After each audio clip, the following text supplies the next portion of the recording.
السلام عليكم ورحمة الله وبركاته. شباب، شن حالكم؟ شن حال صحتكم؟ شن أخباركم؟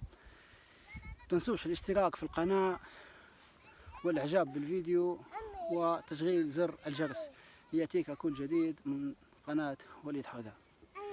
هذا الجزء الثاني هذا الجزء الثاني لتكملة الجزء الأول تاع الرملة. هيك بالضبط الجزائر، هيك بالضبط وراي بالضبط هيك زي توا الجزائر. امامي توا هيك هنا مدينة غدامس، وهيك توا تونس. والله بيش وصلت هنا دهشت، يعني مسافة يعني جد شاهقة جدا. شوفوا الرملة اللي وراي، هذه تعتبر من أعلى الكثبان الرملية في العالم، هي رملة غدامس.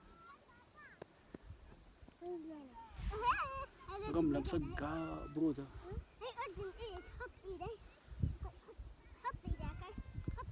شفت الفيديو؟ حط ايدك. شنو يا شباب، منسجمين انتو؟ بقى كويس. ما تعبتوش ها؟ انا دهشتي صار حتى انت ها؟ قلة الرياضة هي والله. طبعا السيارات يبانوا صغار.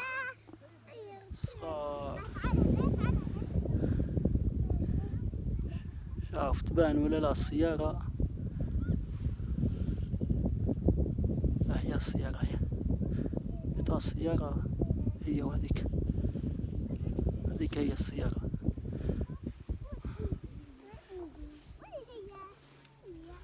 نسمع في سيارة دفع رباعي وراي، يعني سيارة دفع رباعي نسمع فيها وراي. اليوم الرملة زحمة شوية بحكم انه يوم جمعة، تمام، وناس فيها هلبة واحد، لكن أجواء جد ممتعة.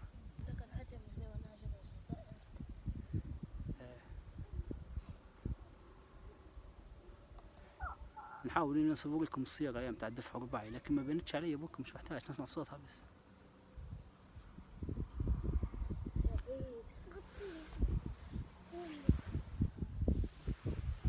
شوفوا فيها فهني ما تبانش يعني. لا هي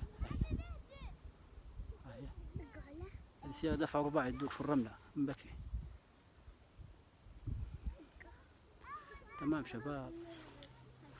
السلام عليكم ورحمة الله وبركاته. نودعكم ونتلاقوا إن شاء الله في فيديو جديد في مدينة غدامس. السلام عليكم.